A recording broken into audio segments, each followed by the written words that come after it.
Hey everybody, it's first thing in the morning. I just got the lights turned on and I come in here every day with the same purpose in mind, same goal and hopes, and that is to catch some of these crayfish up on the woodwork because it usually looks pretty cool in the morning. I've seen up to maybe even half a dozen of them up on various places on top of the wood or perched on top of the rocks. They definitely seem to go to higher ground in the overnight hours. It's kind of interesting.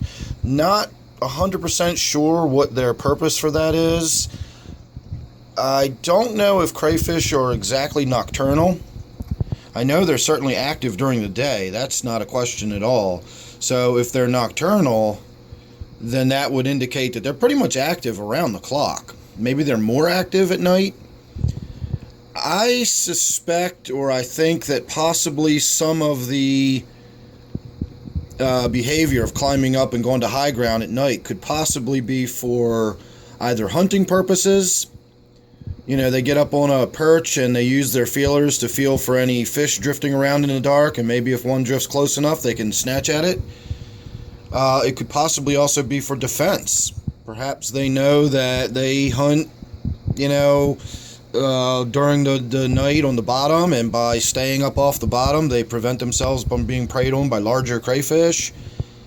Not really sure what is going on with why they seem to go up to higher ground overnight, but they sure do.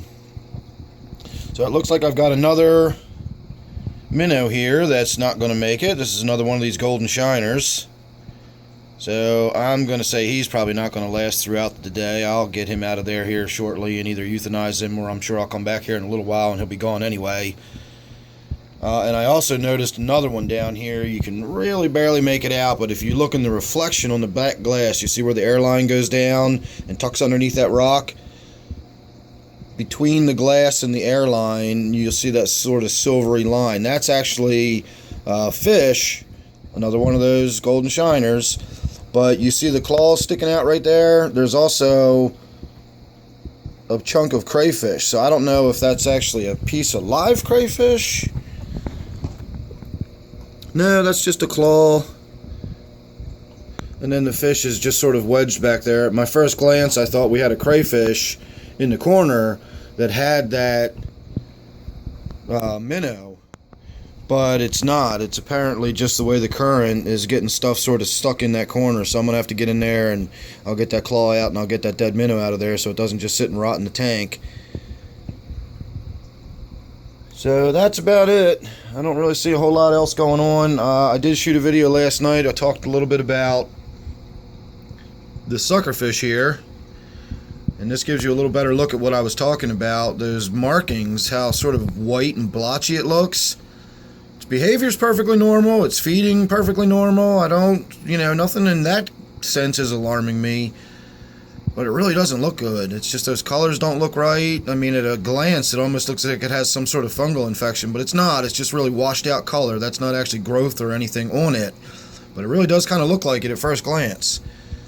So I do have to say, this one's lived longer than any other one of those I've kept in the tank before.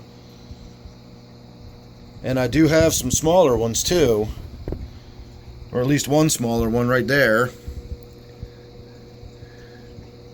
And this smaller one seems to stay more suspended in the water column, and it tends to school with these other fish, whereas that large one does what you would tend to think of, like this Chinese algae eater here, made an appearance again. He hangs out on the bottom, he lays on the surface of things. That's kind of what you'd expect these sort of bottom-feeding suckerfish to do. And the larger one, perhaps that's more adult behavior. Maybe the juveniles take safety in numbers, and as juveniles they tend to hide in the schools of other minnows, similar shaped but different species. Because I very clearly have this one down here that always hangs out with a group of fish, and there's actually 3 or 4 different species in that little group right there.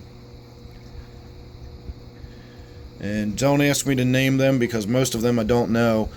Of course, we know we got the golden shiners, and then I've got the creek chubs. I'm not sure what the other ones are, like this little one here that's sort of silvery with that really distinct dark line down the side.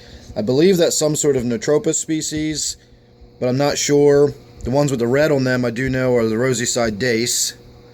And then I don't know what these little odd sucker looking fish are.